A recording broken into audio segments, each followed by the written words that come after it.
दोस्तों, जिंदगी आसान नहीं होती, ना ही इंसानों के लिए और ना ही जानवरों के लिए। और इंसान से ज्यादा हर जानवर को खुद को जिंदा रखने के लिए किसी न किसी दूसरे जीव की जान लेनी ही पड़ती है, फिर वो जान चाहे किसी इंसान की हो या किसी जानवर की। और इसीलिए हमारे पूर्वज हमसे कह गए हैं कि आप जंगल में तभी तक सेफ हैं जब तक कि आपके ऊपर किसी ने अटैक नहीं किया है। वैसे जब जंगल की बात होती है तो उसमें अफ्रीका के जंगल सबसे बड़े और सबसे खतरनाक माने जाते हैं। आप सोच रहे होंगे कि आज मैं आपको ये सब क्यों बता रहा हूँ। दोस्तों, आज मैं आपको ये इसलिए बता रहा हूँ कि आज के इस वीडियो में जो आप देखने वाले हैं उसे देखकर आपको समझ में आ जाएगा कि अफ्रीका के जंगल में कैसे एक जानवर दूसरे जानवर को मारकर अपना पेट भर रहे हैं, कैसे और किस तरीके से एक दूसरे पर हमला कर रहे हैं। दोस्तों, आज की इस वीडियो को पूरा जरूर देखो। मैं गारंटी देता हूँ कि आपको ये वीडियो जरूर पसंद आएगी, क्योंकि आज की इस वीडियो में हम देखने वाले हैं अफ्रीका के जंगल के सबसे खतरनाक नरभक्षियों के बारे में, जिनके शिकार करने के तरीकों को देखकर आपके होश उड़ जाएंगे। दोस्तों, वीडियो को बनाने में काफी मेहनत लगती है, आप बिना सब्सक्राइब किए चले जाते हैं। प्लीज दोस्तों, मेरे लिए इस चैनल को जरूर सब्सक्राइब कर दें। मैं वादा करता हूँ आपके लिए अच्छी अच्छी वीडियो हमेशा लाता रहूंगा। चलिए स्टार्ट करते हैं। अफ्रीकी लायन। दोस्तों, ये बात तो साफ है कि लायन कहीं का भी क्यों ना हो, वो हमेशा से ही खतरनाक माना जाता है। ऐसे ही इसको जंगल का शेर नहीं कहा जाता, लेकिन जब भी बात आती है अफ्रीकन लायंस की, उनका रुतबा ही कुछ अलग होता है। दुनिया भर में रिसर्च के बाद ये बात कही गई है कि अफ्रीकी लायन सबसे ज्यादा ताकतवर और वजनदार होते हैं। साथ ही इनमें चीते जैसी फुर्ती भी होती है। एक रिसर्च के मुताबिक सहारा जंगल में हर साल 1000 से ज्यादा जानवरों की मौत हो जाती है, उन्हें मार दिया जाता है। उनमें से 93% हमले तो ये शेर ही कर देते हैं। ये अफ्रीकी लायंस ना कि छोटे जानवर हिरन या भैंसे के बच्चे को अपना शिकार बना लेते हैं, बल्कि ये ग्रुप में एक साथ आकर बड़े जानवरों पर भी हमला कर देते हैं। इस वीडियो में आप देख सकते हैं कि कैसे तकरीबन 10 से ज्यादा शेर मिलकर एक जंगली भैंसे पर अटैक कर रहे हैं। दोस्तों, एक बात और जो अफ्रीकन शेर के बारे में कहा जाता है वो ये कि हमला करते वक्त जो एक्टिंग स्किल्स इनकी देखी जाती है वो बिल्कुल काबिल तारीफ होती है और बेहद ही शानदार होती है।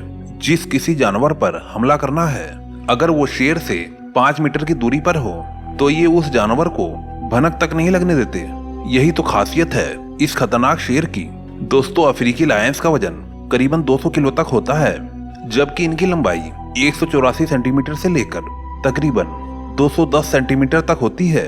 आपको जानकर हैरानी होगी कि जब ये शेर एक बार दहाड़ लगाते हैं तो उसकी दहाड़ को 8 किलोमीटर तक की दूरी तक भी सुना जा सकता है। जी हाँ दोस्तों, इस बात पर आपको बिल्कुल भी विश्वास नहीं हो रहा होगा। एक बार करीब 6 अफ्रीकन लायंस ने मिलकर एक बड़े हाथी पर हमला कर दिया था। हालांकि हाथी को पूरी तरीके से जमीन पर गिराने के लिए इन लायंस को 48 घंटे का समय लग गया था। हमने तो अब तक यही सुना है कि जंगल के शेर टाइगर या लायंस होते हैं, लेकिन आपने कभी ये बात सुना है कि जो भी शिकार ये लायंस अपने लिए किया करते हैं वो उन्हें कई बार ना चाहकर भी छोड़ना पड़ता है। जी हाँ दोस्तों, आपने बिल्कुल सही सुना। अफ्रीका के जंगल में कई बार ये चीज देखने को मिली है जहाँ शिकार शेर या बाघ ने किया, लेकिन बाद में उन्हें अपने शिकार को छोड़ना पड़ता है। यानी कि मेहनत तो की शेर या बाघ ने, लेकिन खाना खाया किसी और ने।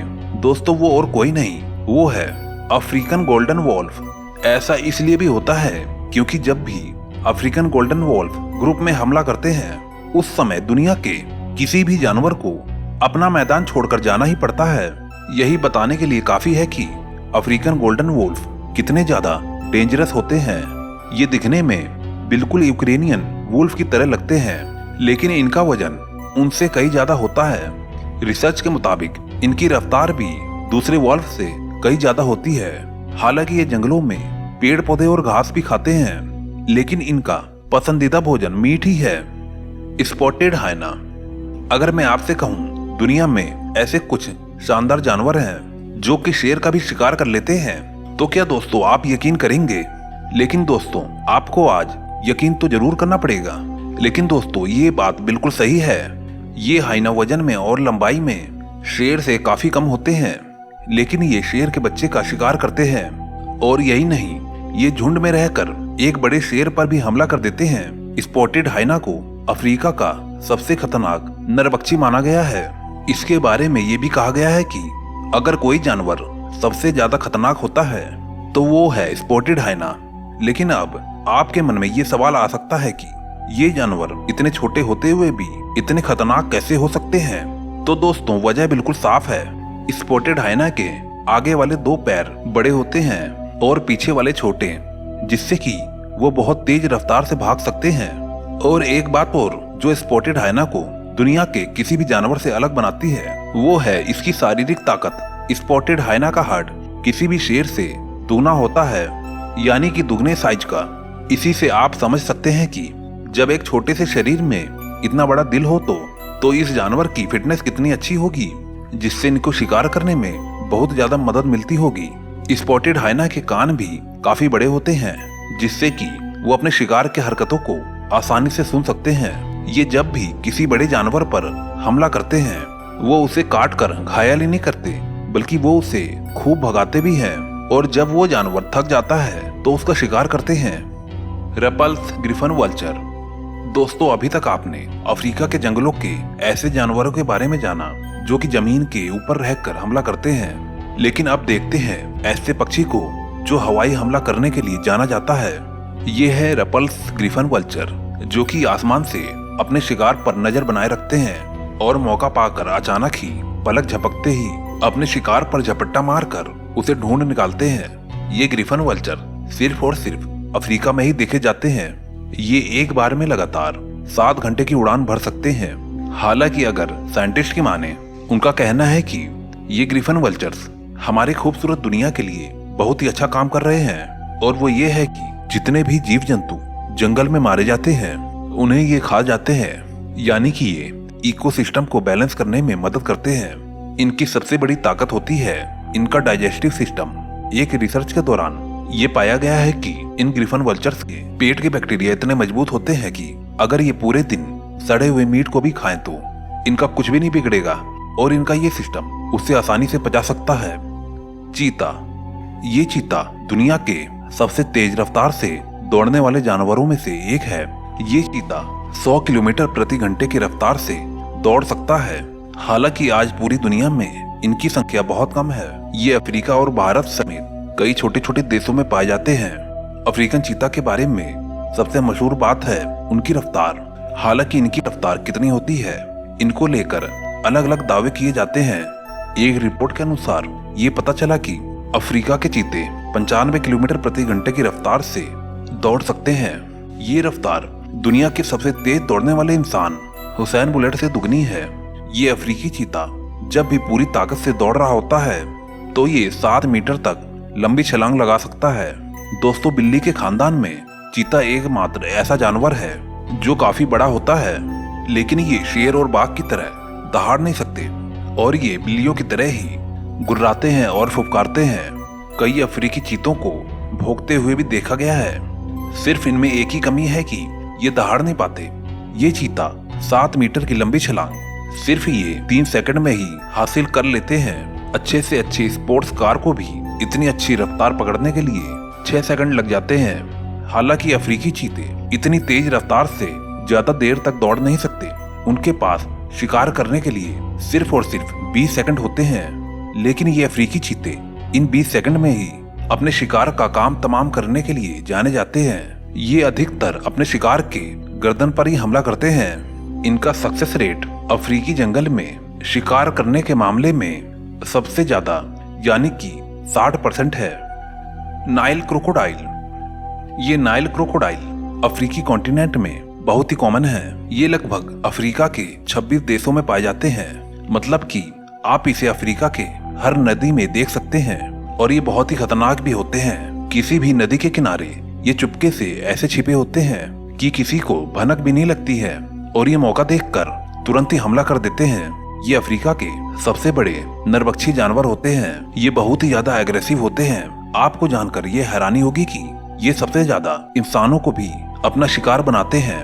जंगली एरिया में जहाँ पर लोग कपड़े धोने के लिए नदी के किनारे जाते हैं, वहाँ पर ये नाइल क्रोकोडाइल बड़े ही घातक साबित होते हैं और इंसानों को सेकंडों में चढ़ कर जाते हैं। ये पानी के अंदर बहुत ही तेज गति से तैरते हैं।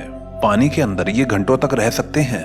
एक रिपोर्ट के अनुसार ये नाइल क्रोकोडाइल करीबन हर साल 1000 लोगों को अपना शिकार बनाते हैं। अफ्रीकन पेंटेड डॉग, ये है तो एक कुत्ते की प्रजाति, लेकिन ये बहुत ही अलग है और ये बहुत ही ज्यादा खूंखार भी है। ये कुत्तों की सबसे ज्यादा खतरनाक और नरभक्षी प्रजाति मानी जाती है। कहा जाता है कि शिकार करने के मामले में इनका सक्सेस रेट करीबन 80% तक है। ये अकेले कभी भी किसी जानवर पर हमला नहीं करते।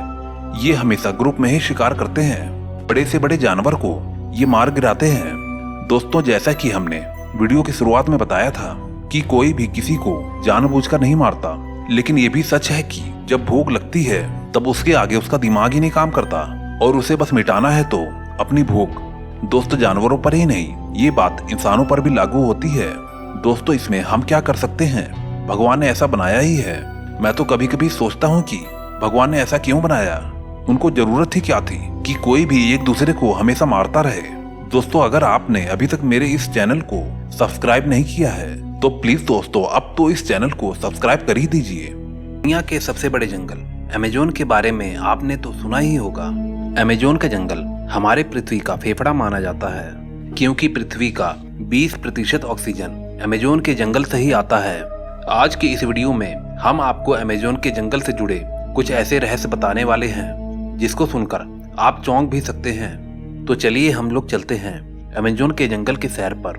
लैटिन अमेरिका में मौजूद ये अमेज़न का जंगल एक नहीं बल्कि 9 देशों में फैला हुआ है। इसका 60% भाग ब्राजील में, 13% पेरू में, 10% कोलंबिया में और जो बचा 17% वो बाकी के 5 देशों में फैला हुआ है।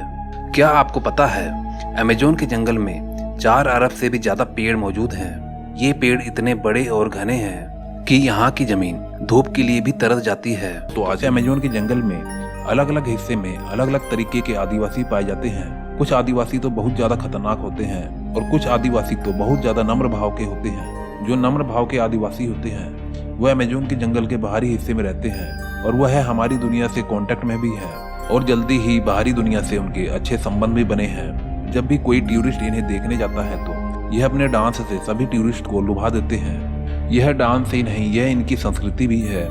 यह अपनी संस्कृति को बनाए रखने के लिए हमेशा कोई न कोई कार्यक्रम करते रहते हैं। दोस्तों, अगर आपको आदिवासियों के बारे में और कुछ भी जानना है तो हमारे चैनल को जल्दी से सब्सक्राइब कर लें और बेल आइकन को जरूर दबा दें। अगर आप हमारे चैनल को सब्सक्राइब नहीं करोगे तो हमारी आने वाली अगली वीडियो आपको नहीं मिलेगी। दोस्तों, अगर आपको वीडियो अच्छी लगी हो तो एक लाइक जरूर दे के जाना। मैं मिलता हूँ आपको नेक्स्ट वीडियो में। Okay bye. दोस्तों, अगर आपको इस वीडियो का पार्ट 2 देखना है तो चैनल को जरूर सब्सक्राइब करें। दोस्तों, इस वीडियो को बनाने में मुझे काफी मेहनत लगी है। आपको एक लाइक करने में सिर्फ 1 सेकंड लगेगा। प्लीज दोस्तों, लाइक किए बिना बिल्कुल भी मत जाना। मैं आपको मिलता हूँ नेक्स्ट वीडियो।